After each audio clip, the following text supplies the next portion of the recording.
Good morning, नमस्कार दोस्तों। इस वीडियो में जितने भी हम प्रश्न देंगे पूरे पूरे डिटेल में और एक्स्ट्रा फैक्ट के साथ में। अगर आपको इस वीडियो का पीडीएफ चाहिए तो हमारे टेलीग्राम ग्रुप को ज्वाइन कर लीजिए, जिसका लिंक इस वीडियो के डिस्क्रिप्शन में आपको मिल जाएगा। तो चलिए ज़्यादा समय न लेते हुए चालू करते हैं आज की वीडियो का पहला प्रश्न।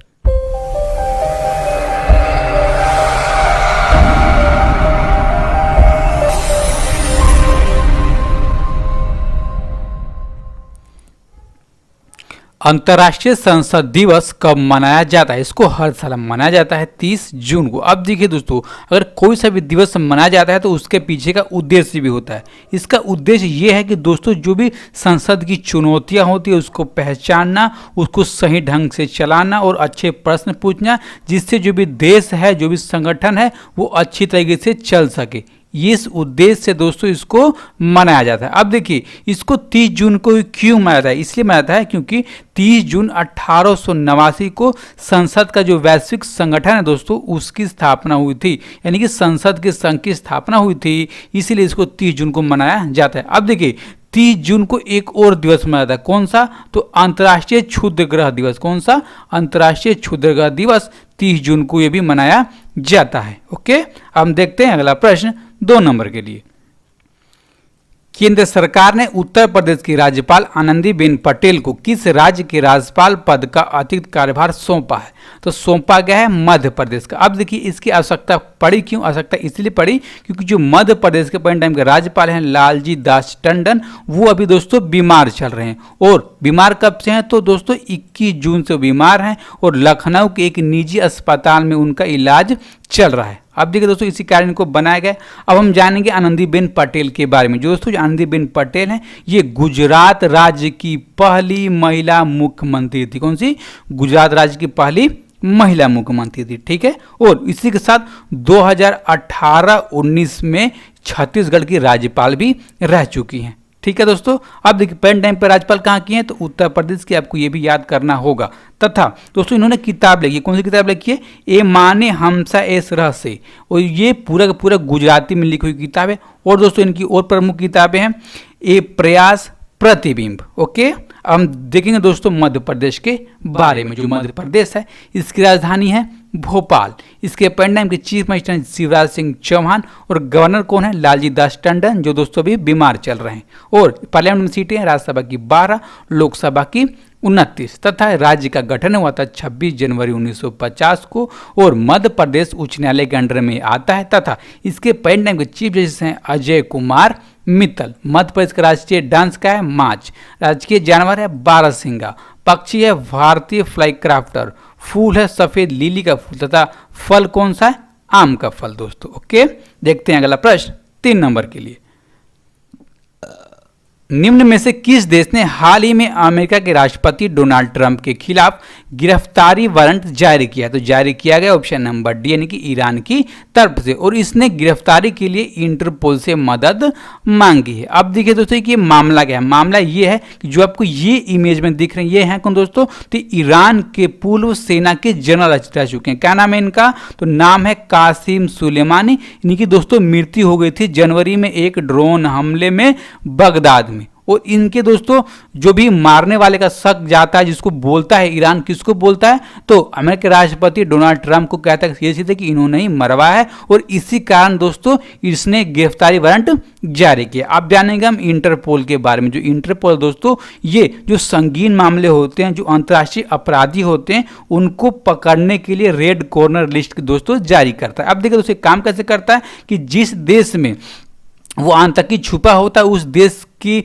जो भी सरकार होती है उसे जाके छूट मांगता है और उसके सहयोग से उसको पकड़ने का काम करता है। अगर सरकार ऐसा मना कर दे, उस देश की सरकार, तो उसको ये बाधित नहीं कर सकता कि आपको पकड़ना ही है। ओके दोस्तों, ये मामला ये है, आपने इसको समझ लिया अच्छी तरीके से। अब हम जानेंगे ईरान के बारे में। जो ईरान है, इसकी राजधानी कहाँ है? तेहरान। इसके पेटाइम के प्रेसिडेंट है हसन रूहानी। मुद्रा चलती है रियाल। तथा इसके सर्वोच्च नेता है अली खमेनी। ओके दोस्तों, अगला प्रश्न 4 नंबर के लिए। केंद्र सरकार ने भारत चीन तनाव के बीच टिकटॉक समेत कितने मोबाइल ऐप पर प्रतिबंध लगा दिया है? तो लगा दिया गया ऑप्शन नंबर से इनके 59 चाइनीज एप्लीकेशन को प्रतिबंधित यानी कि बैन कर दिया है। अब देखिए दोस्तों, इसी घोषणा की सूचना व प्रसारण मंत्रालय के मंत्री हैं रविशंकर प्रसाद, उन्होंने इसी घोषणा की और इसके लिस्ट भी जारी किए जो जो एप्लीकेशन को बैन किया गया है भारत के अंदर में। अब देखिए दोस्तों, उन्होंने ऐसा भी कहा कि ये जितने भी मोबाइल ऐप्स हैं ये भारत के यूजर्स का ये डाटा चोरी करते हैं और विदेशों में यानी कि चाइना में भेजने का काम करते हैं और दोस्तों ये भारत की संप्रभुता और अखंडता पर प्रभाव है, इससे कारण इसको बैन कर दिया गया दोस्तों। अब देखिए पेपर में प्रश्न पूछा क्या जाएगा, ये नहीं पूछा जाएगा आमतौर पर कि कितने ऐप को बैन किया गया दोस्तों, ये पूछा जाएगा कि जिन ऐपों को बैन किया गया है ये कौन से एक्ट और कौन से सेक्शन के तहत बैन किया गया दोस्तों। अब देखिए एक इंफॉर्मेशन टेक्नोलॉजी एक्ट है 2000, कौन सा इंफॉर्मेशन टेक्नोलॉजी एक्ट 2000, उसके तहत इसको बैन कर दिया गया है और दोस्तों सेक्शन है 69A, उसके तहत इसको बैन किया गया दोस्तों। आपको ये भी याद करना है, बहुत इंपॉर्टेंट फैक्ट है, ठीक है। अब हम देखेंगे लिस्ट कौन कौन से ऐपों को बैन किया गया है।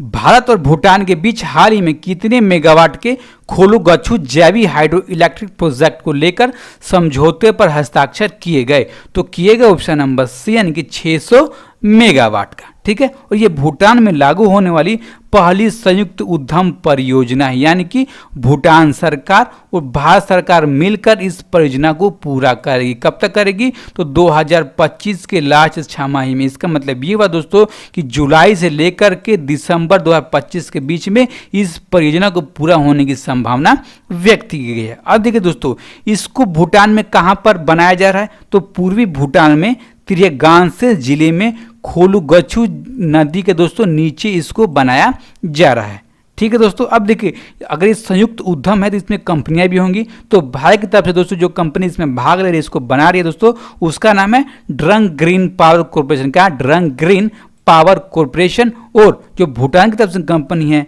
उसका नाम है खोलूगच्छू हाइड्रो एनर्जी लिमिटेड। ओके दोस्तों, आप याद कीजिएगा। अब देखिए जो ये भूमिगत पनबिजली है ये 95 मीटर ऊंचाई के कंक्रीट के गुरुत्वाकर्षण पानी के बांध पर दोस्तों बनाई जा रही है। कितने? 95 मीटर ऊंचा। और इसमें 4 दोस्तों टरबाइन लगे हुए हैं। कितने मेगावाट के? तो 150 मेगावाट के 4 टरबाइन लगे हुए हैं, यानी कि 150 गुणे 4 यानी कि 600 मेगावाट हो गए टोटल। ओके, अब भारत दोस्तों अकेले जो परियोजना है 4 परियोजना और इसमें चल रही हैं दोस्तों। कौन कौन से मेगावाट की? तो दोस्तों 336 मेगावाट की, 60 मेगावाट की, 1020 मेगावाट की और 720 मेगावाट की अलग अलग परियोजनाएं कार्यरत हैं भूटान में भारत सरकार की तरफ से। ओके, अगला प्रश्न देखते हैं 6 नंबर के लिए। किस राज्य ने मुनस्यारी में भारत का पहला लाइकेन पार्क विकसित किया है? दोस्तों जो मुनस्यारी वो है कहाँ? तो वो है दोस्तों ऑप्शन नंबर बी यानी कि उत्तराखंड में।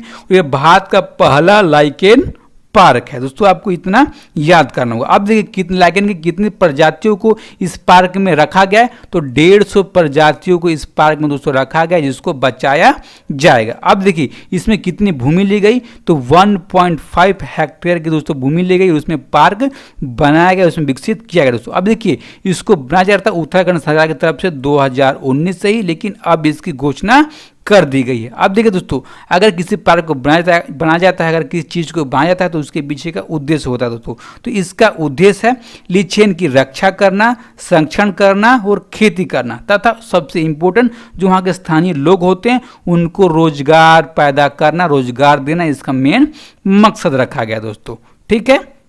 अब हम जानेंगे लाइकेन के बारे में। जो दोस्तों जो लाइकेन है ये है क्या? तो आमतौर पर दोस्तों ये एक तरह का घास होता है और ये पाया जाता है पेड़ों, दीवारों, चट्टानों और मिट्टी के सतहों के ऊपर फैला हुआ, ठीक है। और जो लाइकेन होता है दोस्तों जो चट्टान है उसको नष्ट करने में भी सक्षम होता है, यानी कि नष्ट कर सकता है और उससे जो भी ऊर्जा मिलती है, खनिज मिलती है, उसको भी तोड़ करके हमको देने का काम करता है। और सबसे इंपॉर्टेंट ये है कि जहाँ के भी हवा स्वच्छ होगी, साफ होगी, वहाँ पर ही लाइकेन का पौधा पाया जाएगा। यानी कि अगर हमको किसी भी जगह का स्वच्छ हवा मापना हो तो वहाँ पर लाइकेन के पौधे को ले जाएंगे तो हम उसको माप सकते हैं। अगर वहाँ की हवा दूषित हुई तो वहाँ पर दोस्तों वो मर जाएगा। ओके, आपको याद करना होगा। अब दोस्तों जो लाइकेन है इसका उपयोग हम कहाँ कहाँ कर सकते हैं दोस्तों, तो इसका उपयोग कर सकते हैं मसाले के रूप में। किस नाम से? तो एक दोस्तों झूला घास होता है, लाइकेन की एक प्रजाति है, उसके रूप में मसाले के रूप में दोस्तों इसका हम उपयोग कर सकते हैं। तथा जो हम सुगंधित इत्र बनाते हैं उसमें भी उपयोग इसका कर सकते हैं। तथा इसका दोस्तों दवाई बनाते हैं, सनस्क्रीन बनाते हैं, डाई बनाते हैं, वहाँ पर इसका उपयोग किया जाता है बहुत अच्छी तरीके से। ठीक है, अब देखिए जो पार्क कहाँ बनाया गया, पहला भारत का उत्तराखंड में। तो उत्तराखंड के बारे में जानते हैं। जो उत्तराखंड है इसकी राजधानी है दोस्तों देहरादून गर्मियों की, और ठंडियों का है गैरसैंण। जैसे आपने देखा कुछ दिन पहले ही बदला है। और इसके president chief minister Trivendra Singh Rawat तथा इसकी गवर्नर है बेबी रानी मौर्य। और इसकी पार्लियामेंट में सीटें हैं दोस्तों राज्यसभा की 3 और लोकसभा की 5। इस राज्य का गठन हुआ था 9 नवंबर 2000 को। तथा इसका राजकीय नदी है गंगा, राजकीय जानवर है कस्तूरी मृग, पक्षी है हिमालयन मोनाल, फूल है ब्रह्म कमल, पेड़ है बुरांस और खेल है फुटबॉल। ओके दोस्तों, अब हम देखेंगे अगला 7 नंबर के लिए प्रश्न। किस राज्य ने हमारा घर हमारा विद्यालय अभियान शुरू किया है? तो इस अभियान को शुरू किया गया ऑप्शन नंबर से यानी कि मध्य प्रदेश सरकार की तरफ से। जो अभियान है दोस्तों ये छोटे बच्चों यानी कि जो स्कूल में छोटे बच्चे पढ़ने जाते हैं उनके लिए। अब देखिए आवश्यकता क्यों पड़ी, तो कोविड-19 के संक्रमण के बीच में जितने भी हमारे शैक्षणिक संस्थान है, स्कूल हैं, कॉलेज हैं दोस्तों, वो बंद रखे गए हैं। और इस कारण जो हमारे विद्यार्थी, हमारे बच्चे हैं, उनको पढ़ाई में नुकसान हो रहा था। तो उनकी पढ़ाई को विशेष सुचारू रूप से चलाने के लिए इस अभियान को चालू किया गया दोस्तों। अब देखिए इस पहल में ऐसा कहा गया कि बच्चों को पूरा का पूरा स्कूल का माहौल दिया जाएगा घरों में पढ़ने के लिए। ठीक है, अब देखिए मध्य प्रदेश सरकार ने ऐसा भी कहा है कि इस अभियान को 6 जुलाई से चालू कर दिया जाएगा और 6 जुलाई से प्रत्येक रोज घर में घंटी भी बजी करेगी, स्कूल में जैसे बजा कर देती सेम वैसे ही। और इस अभियान के दौरान जो भी बच्चे होंगे वो पढ़ेंगे, योग करेंगे, लिखेंगे, कहानियां सुनेंगे तथा उसके ऊपर नोट्स बनाने का काम करेंगे। अब दोस्तों इस अभियान को याद कर लीजिएगा, बहुत इंपॉर्टेंट अभियान है। ओके, अगला प्रश्न 8 नंबर के लिए। विश्व बैंक ने 6 भारतीय राज्यों में शिक्षा प्रणाली में सुधार करने के लिए कितने मिलियन अमेरिकी डॉलर के ऋण को मंजूरी दी है? दोस्तों मंजूरी दी गई ऑप्शन नंबर से इनकी 500 मिलियन अमेरिकी डॉलर की मंजूरी दी गई है हमारे भारत के 6 राज्यों में शिक्षा प्रणाली में सुधार करने के लिए। अब देखिए जो 500 मिलियन डॉलर है इसको अगर भारतीय रुपयों में बदल दिया जाए तो कितना हो जाएगा? तो दोस्तों ये हो जाएगा 3700 करोड़ रुपए। कितना? 3700 करोड़ रुपए इसकी राशि हो जाएगी। ठीक है, अब देखिए दोस्तों जो कार्यक्रम है इस कार्यक्रम का नाम रखा गया स्टार्स। क्या? इस कार्यक्रम का स्टार्स नाम रखा गया। जो स्टार्स है इसका फुल फॉर्म क्या होता है? तो इसका फुल फॉर्म है strengthening teaching learning and result for states program. क्या? Strengthening teaching learning and result for states program इसका फुल फॉर्म है। अब देखिए दोस्तों जो 6 भारतीय राज्य हैं ये हैं कौन कौन से? तो पहला हो गया हिमाचल प्रदेश, केरल, मध्य प्रदेश, महाराष्ट्र, उड़ीसा, राजस्थान। ठीक है दोस्तों, आपको याद करना होगा। अब देखिए इस ऋण से दोस्तों 15 लाख लगभग स्कूलों को फायदा होगा और 15 लाख स्कूलों में से 25 करोड़ छात्रों को फायदा होगा और 25 करोड़ छात्रों के साथ में 1 करोड़ जो भी शिक्षक होंगे उनको फायदा पहुंचने वाला है इस योजना के अंतर्गत में इस पैसे से दोस्तों। ठीक है, जिसको इसने दिया वर्ल्ड बैंक ने। तो वर्ल्ड बैंक के बारे में जो पेपर दृष्टिकोण से इंपॉर्टेंट है उसके बारे में जानते हैं। जो वर्ल्ड बैंक है दोस्तों इसकी स्थापना हुई थी 1984 के 1944 के जुलाई में।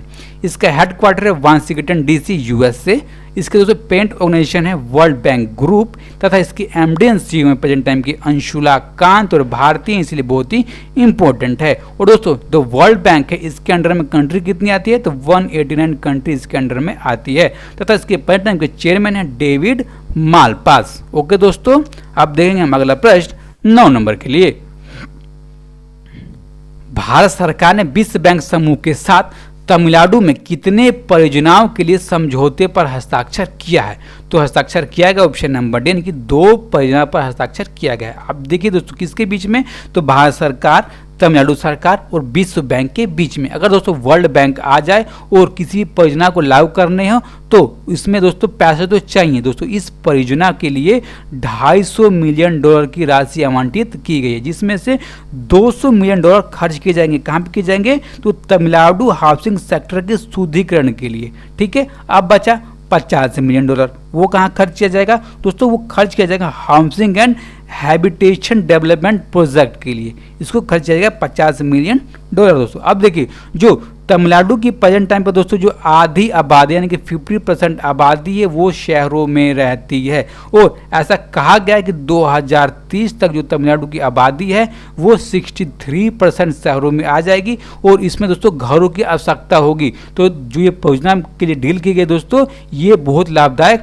होने वाली है। और प्रेजेंट टाइम पर तमिलनाडु के 6 मिलियन से अधिक लोग झुग्गियों में रहते हैं, अपना गुजर बसर करते हैं दोस्तों, उनको भी इसके थ्रू फायदा पहुंचने वाला है। ओके, अब हम देखेंगे आज का 10वें नंबर का प्रश्न और लास्ट प्रश्न। नेशनल फर्टिलाइजर्स लिमिटेड ने किसानों के घर पर मुफ्त में मिट्टी के नमूनों का परीक्षण करने के लिए कितने मोबाइल मृदा परीक्षण प्रयोगशालाएं शुरू की हैं? दोस्तों शुरू किया गया ऑप्शन नंबर डी, यानी कि 5 मृदा परीक्षण मोबाइल प्रयोगशालाओं को शुरू किया गया, जिसको दोस्तों हरी झंडी दिखाई नेशनल फर्टिलाइजर लिमिटेड के प्रेजेंट टाइम के अध्यक्ष और प्रबंधक निदेशक VN दत्त ने नोएडा में दोस्तों उसको हरी झंडी दिखाकर इसको रवाना किया। अब देखिए दोस्तों इससे फायदा क्या होगा, जो आपको दोस्तों बस दिख रही है ये है मोबाइल मृदा परीक्षण प्रयोगशाला, और इससे ये फायदा है कि सीधे सीधे तौर पर जो किसानों के घर पर पहुंच जाएगी और उनके घरों के आसपास जो खेत होंगे उनका दोस्तों जो मिट्टी होगी उसका टेस्टिंग करेगी। और दोस्तों टेस्टिंग में करे क्या, तो वहाँ पर कौन सी खनिज के ज़्यादा वहाँ पर पाए जाते हैं, किसकी कमी है उनको बताया जाएगा, और ये भी बताया जाएगा कौन कौन से उर्वरकों का वो उपयोग करेंगे तो उनकी खेती अच्छी होगी। दोस्तों आमतौर पर ये होता रहा है कि किसान को पता नहीं होता है कौन सा खाद डाले, और वो बहुत भर भर के खाद डालते हैं जिससे उर्वरक की बहुत ज़्यादा अति हो जाती है। ठीक है दोस्तों, ये हमारे खेतों के लिए बहुत ज़्यादा नुकसानदेह होता है, तो इससे भी दोस्तों छुटकारा मिलने वाला है। अब हम जानेंगे नेशनल फर्टिलाइजर लिमिटेड का दोस्तों पढ़ने का मुख्यालय का है, तो इसका मुख्यालय है नोएडा में। इसकी स्थापना हुई थी 1 सितंबर 1979 को इसकी स्थापना हुई थी, तथा इसके प्रेजेंट टाइम के अध्यक्ष और प्रबंधक निदेशक हैं VN दत्त। ओके, अब हम देखेंगे जो हमने कल के वीडियो में प्रश्न पूछा था दोस्तों, हमने पूछा था रेलवे के सबसे ताकतवर मेड इन इंडिया लोकोमोटिव कितना HP का है? दोस्तों HP का ऑप्शन नंबर से, यानी कि 12,000 HP का। अब देखिए दोस्तों जो 12,000 HP का है, और इसके साथ एक और प्रश्न पूछा जा सकता है कि जो लोकोमोटिव है इलेक्ट्रिक पर चलने वाला, इसका नाम क्या है दोस्तों? तो इसका नाम रखा गया है WAG-12B, यानी कि WAG 12B इसका नाम रखा गया दोस्तों, इसको आप याद कर लीजिएगा। अब देखिए इस प्रश्न का सही जवाब दिया किसने है दोस्तों? दिया है विजय कुमार, कुणाल कुमार सिंह, मयूरी भारद्वाज, अमित मलिक, अजय त्यागी और यश कुमार। इन सब दोस्तों इस प्रश्न का सही जवाब एकदम दिया है। अब हम देखेंगे जो हमने कल की वीडियो में प्रश्न पूछा था दोस्तों, हमने पूछा था कि मध्य प्रदेश में किसने ग्रामीण महिलाओं के सुरक्षित प्रसव के लिए दीदी वाहन सेवा को शुरू किया है? दोस्तों इसका जवाब कमेंट बॉक्स में दीजिएगा, बहुत ही इंपॉर्टेंट दोस्तों, और ये सरकार की तरफ से लागू नहीं किया गया इसलिए काफ़ी इंपॉर्टेंट हो जाता है और पेपर में आने की इसकी संभावना है। ठीक है, हमारी वीडियो दोस्तों कैसी लगती है और अपनी राय अवश्य कमेंट बॉक्स में दीजिएगा। ठीक है, और इस वीडियो को ज़्यादा से ज़्यादा लोगों तक पहुंचाने के लिए शेयर कीजिए, जितने भी आपके स्टडी रिलेटेड ग्रुप है वहां पर भी, और अपना ख्याल रखिए। नमस्कार, धन्यवाद।